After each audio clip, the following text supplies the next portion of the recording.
हमको बंटना नहीं है। चाहे पंथ अनेक हों, हम सब हिंदू एक हों। उनका शंकराचार्य का पक्ष जो है अभी कोर्ट में विवादित है। दूसरी बात, वे भारतीय संविधान का एक अक्षर नहीं जानते। 370 धारा अब कभी नहीं आएगी। उनकी 7 पुष्टि यत्न करे तो भी नहीं आएगी। भगवाधारी को ही राजनीति करनी चाहिए।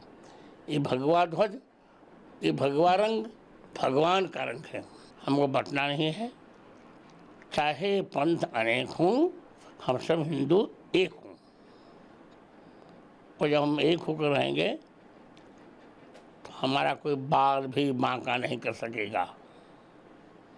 वैसे एक अंगुल होती है तो कोई भी तोड़ देता है, और जब 5 हो जाए मुक्का तो तोड़ने वाले के दांत टूट जाते हैं। जी, मेरा एक सवाल था कि जम्मू कश्मीर में धारा 370 से जुड़े जो सवाल है उसमें हाल ही में जो एक शंकराचार्य जी है अभिनंदन जी, उनका एक बयान आया है। उन्होंने गौ माता का हवाला देते हुए कहा है कि धारा 370 वहाँ पर जो वापस लागू होना चाहिए। उसके पीछे हवाला भी दिया गौ माता की रक्षा का। तो किसके पहले जो कानून था उसको देकर उसको क्या प्रतिक्रिया? शंकराचार्य जी का जो बयान था 370, पहली बात, वे शंकराचार्य ही नहीं है तो उनका बयान कैसा? उनका शंकराचार्य का पक्ष जो है अभी कोर्ट में विवादित है। दूसरी बात, वे भारतीय संविधान का एक अक्षर नहीं जानते। 370 धारा अब कभी नहीं आएगी। उनकी 7 पुष्टि यत्न करे तो भी नहीं आएगी। तो 370 धारा से नुकसान, देश का नुकसान बहुत है। 370 धारा से एक ही देश में 2 संविधान चलेंगे, 2 झंडे चलेंगे। 370 के रहने से हम वहाँ ज़मीन नहीं खरीद सकते। 370 हम वहाँ कुछ भी नहीं कर सकते।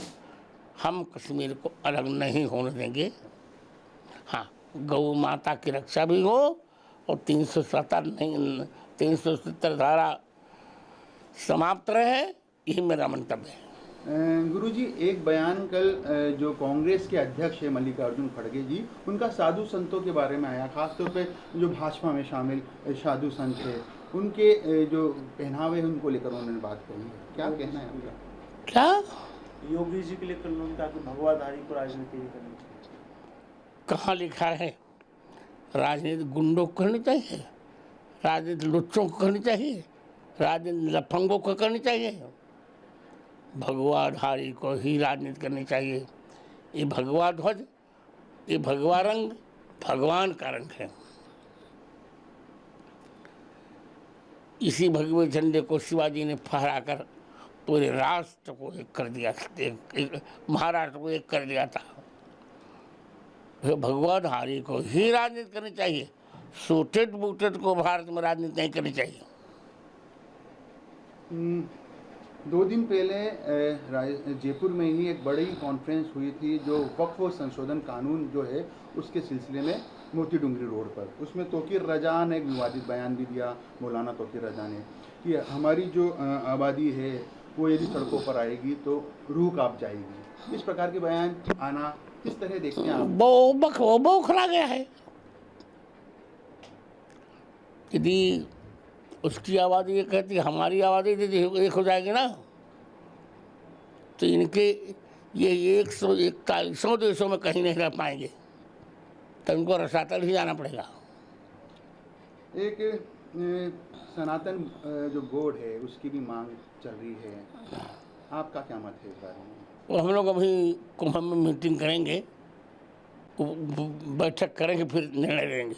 एक मेरा सवाल है, मोहन भागवत जी जो आरएसएस प्रमुख है, उन्होंने हाल ही में एक बयान दिया था कि जो तीसरे विश्व युद्ध की संभावना बन रही है वो पूरा विश्व है, उनकी निगाहें वैश्विक शांति के लिए भारत की ओर है। क्या लगता है आपको? सही है। आपने जो महाकुंभ होने वाला है उसके लिए भी कहा है पाकिस्तान को लेकर, महाकुंभ में किस प्रकार की आपकी तैयारी है? महाकुंभ में हनुमान जी का 1008 कुंड यज्ञ होगा। जी 1.25 करोड़ आहुतियाँ हनुमान जी के चरणों में अर्पित की जाएंगी और हमें विश्वास है कि हनुमान जी की कृपा रहेगी तब पाकिस्तान द्वारा हथियाया हुआ कश्मीर का भाग हमको मिल जाएगा। हमको बंटना नहीं है, चाहे पंथ अनेक हों, हम सब हिंदू एक हों। उनका शंकराचार्य का पक्ष जो है अभी कोर्ट में विवादित है। दूसरी बात, वे भारतीय संविधान का एक अक्षर नहीं जानते। 370 धारा अब कभी नहीं आएगी। उनकी 7 पुष्टि यत्न करे तो भी नहीं आएगी।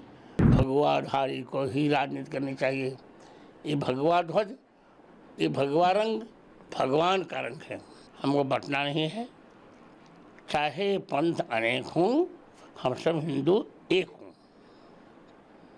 और जब हम एक होकर रहेंगे तो हमारा कोई बाल भी बांका नहीं कर सकेगा।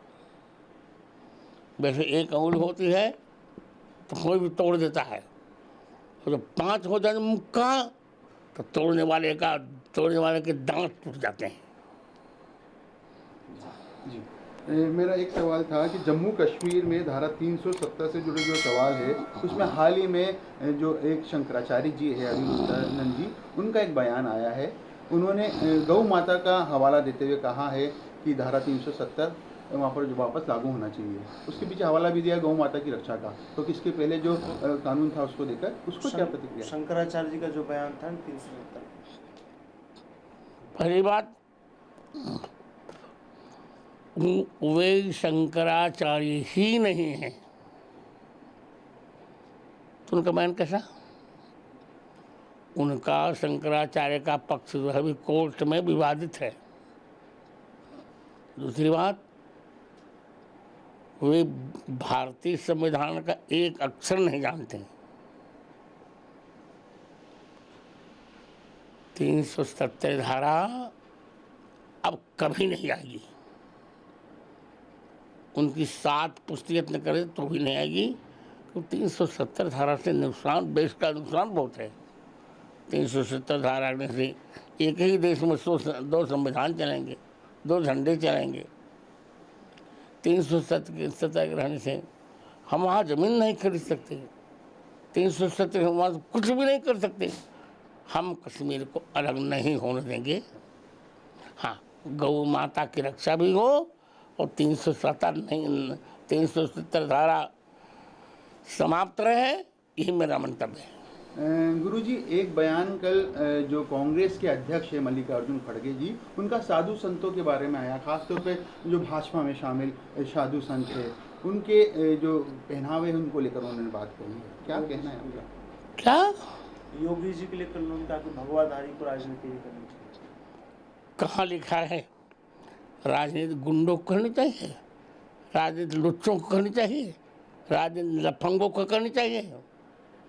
भगवाधारी को ही राजनीति करनी चाहिए। ये भगवा ध्वज, ये भगवा रंग भगवान का रंग है।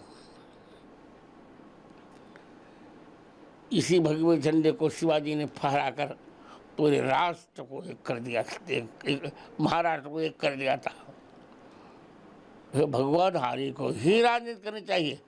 सूटेड बूटेड को भारत में राजनीति नहीं करनी चाहिए। 2 दिन पहले जयपुर में ही एक बड़ी कॉन्फ्रेंस हुई थी जो वक्फ संशोधन कानून जो है उसके सिलसिले में मोती डूंगरी रोड पर। उसमें तोकीर रजा ने एक विवादित बयान भी दिया, मौलाना तोकीर रजा ने, कि हमारी जो आबादी है वो यदि सड़कों पर आएगी तो रूह कांप जाएगी। इस प्रकार के बयान आना किस तरह देखते हैं आप? बौखला गया है। यदि उसकी आबादी ये कहती है हमारी आबादी यदि एक हो जाएगी ना तो इनके ये 141 देशों में कहीं नहीं रह पाएंगे, तो इनको रसातल ही जाना पड़ेगा। एक सनातन जो बोर्ड है उसकी भी मांग चल रही है, आपका क्या मत है इस बारे में? वो हम लोग अभी कुंभ में मीटिंग करेंगे, बैठक करेंगे, फिर निर्णय लेंगे। एक मेरा सवाल है, मोहन भागवत जी जो आरएसएस प्रमुख हैं, उन्होंने हाल ही में एक बयान दिया था कि जो तीसरे विश्व युद्ध की संभावना बन रही है वो पूरा विश्व है, उनकी निगाहें वैश्विक शांति के लिए भारत की ओर है। क्या लगता है आपको कि सही सही है। आपने जो महाकुंभ होने वाला है उसके लिए भी कहा है पाकिस्तान को लेकर, महाकुंभ में किस प्रकार की आपकी तैयारी है? महाकुंभ में हनुमान जी का 1008 कुंड यज्ञ होगा। जी 1.25 करोड़ आहुतियाँ हनुमान जी के चरणों में अर्पित की जाएंगी और हमें विश्वास है कि हनुमान जी की कृपा रहेगी, तब पाकिस्तान द्वारा हाथी आया हुआ कश्मीर का भाग हमको मिल जाएगा।